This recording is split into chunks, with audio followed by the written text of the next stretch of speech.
تو وہاں ایک مسلمان سیٹھ جی تھے، مجھے لوگوں نے بتایا کہ ان کی بیٹی کی شادی ہوئی تو انہوں نے 5 کروڑ روپے کا زیور اپنی بیٹی کو بنا کر دیا۔ 5 کروڑ روپے کا زیور انہوں نے اپنی بیٹی کو دیا، یہ دکھانے کے لیے صاحب میں بہت پیسے والا ہوں۔ بھائی دولت ہے تمہارے پاس، اس کا مطلب یہ نہیں ہے کہ تم اس کو جہاں چاہے اور جیسے چاہو اڑا دو۔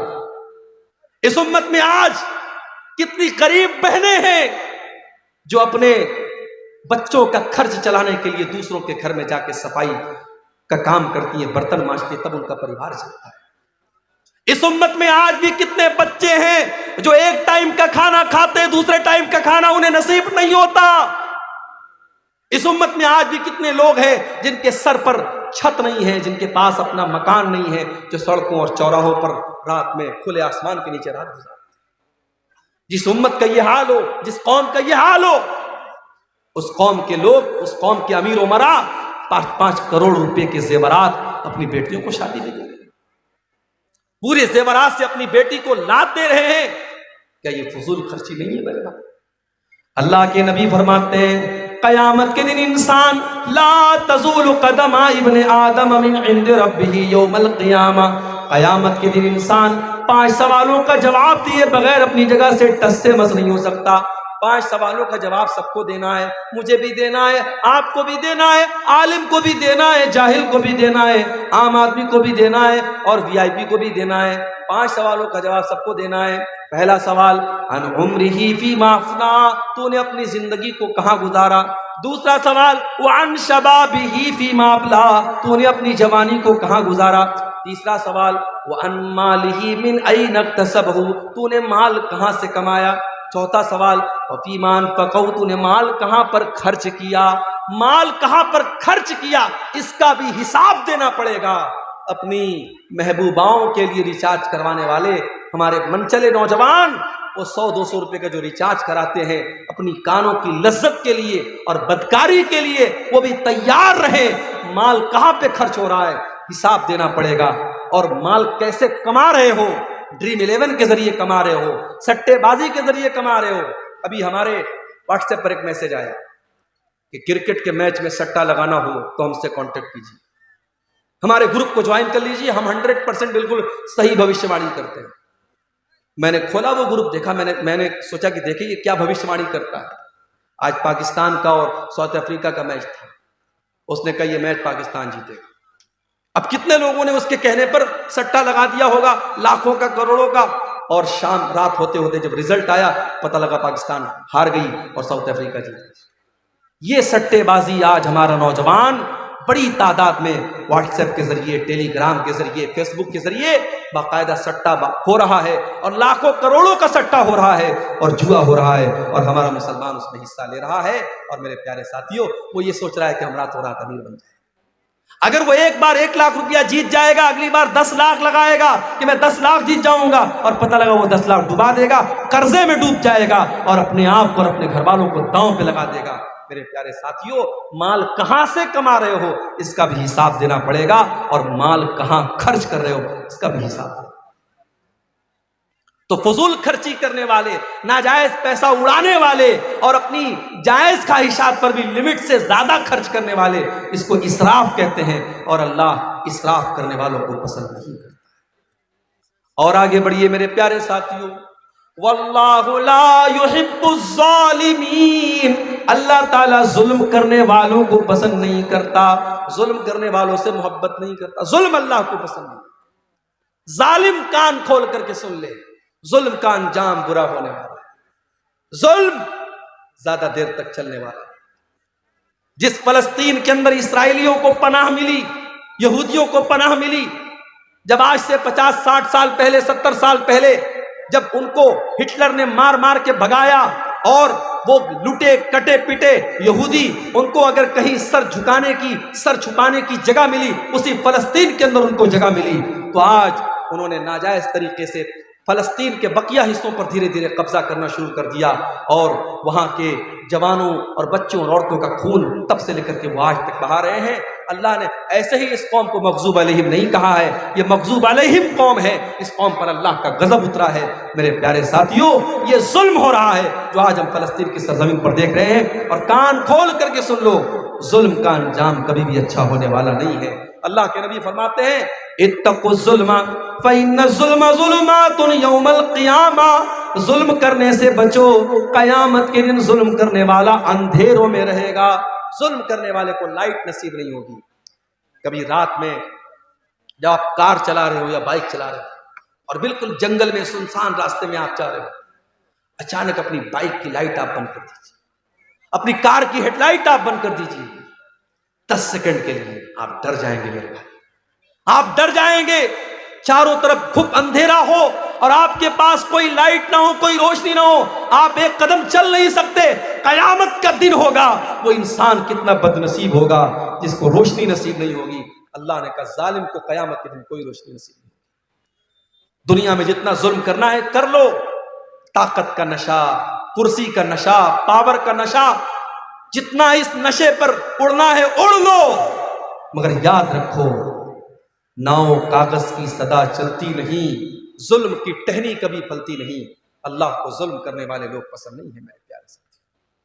اس کائنات کا میں اللہ کا یہ نظام اور اللہ کی یہ سنت رہی ہے، اللہ کا قانون رہا ہے۔ اللہ نے مشرک اور کافر کو حکومت دی ہے، لیکن اللہ نے ظالم کو حکومت میں نہیں رہنے دیا ہے۔ ظالم کا انجام بڑا بھیانک ہوا ہے۔ برسوں ہزاروں برس پہلے فرعون نام کا ایک ظالم تھا جس نے چھوٹے چھوٹے بچوں کو قتل کروایا تھا۔ جب اس کے دربار میں کسی کاہن نے، کسی جادوگر نے کہا تھا، کسی بھوشیوانی کرنے والے نے کہا تھا کہ اے فرعون، تیری حکومت میں ایک بچہ پیدا ہونے والا ہے جو آگے چل کر کے تیری حکومت کو ختم کرے گا، تو وہ فرعون جو اپنے آپ کو خدا کہتا تھا، اپنے آپ کو رب کہتا تھا، اس نے آرڈر دے دیا اور چھوٹے چھوٹے بچوں کو قتل کروانے کا حکم دے دیا۔ مگر اللہ کو اس ظالم کو ختم کرنا تھا، اللہ نے ایسا پلان بنایا، اللہ نے ایسی تدبیر بنائی کہ اسی ظالم کے گھر میں حضرت موسیٰ علیہ السلام اسی کے پیسے سے پرورش پاتے ہیں، اور پھر آگے چل کے حضرت موسیٰ علیہ السلام جب اللہ کے نبی بنتے ہیں اور فرعون کو دعوت دیتے ہیں اور فرعون حضرت موسیٰ کی دعوت کو ٹھکرا دیتا ہے، انجام کتنا بھیانک ہوتا ہے کہ دریائے قلزم میں پانی کے اندر فرعون ڈوب کر کے مر جاتا ہے۔ میرے پیارے ساتھیوں، ظالم کا انجام بہت ہی بھیانک ہونے والا ہے۔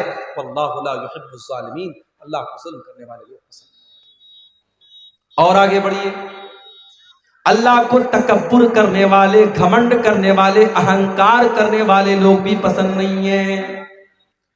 حضرت لقمان اپنے بچے کو نصیحت کرتے ہیں تو کیا کہتے ہیں؟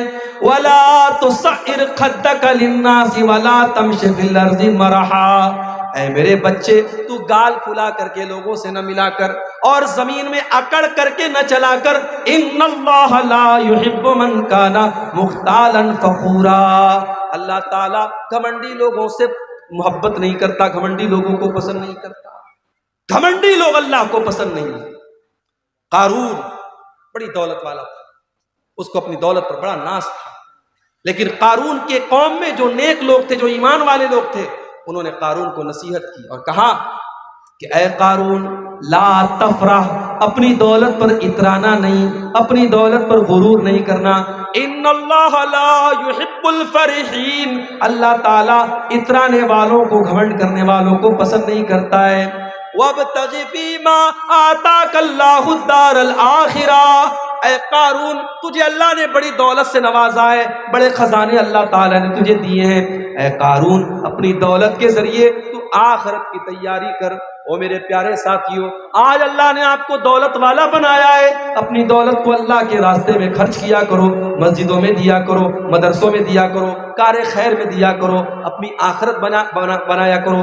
وَلَا تَنْسَ نَصِيبَكَ مِنَ الدُّنْيَا، میں یہ نہیں کہتا کہ دنیا کو بھول جاؤ، دنیا میں جو تمہارا حق ہے، دنیا میں جو تمہارا حصہ ہے، دنیا کا حصہ تم اس سے خوب فائدہ اٹھا لو، لیکن اصل تیاری آخرت کی کرو۔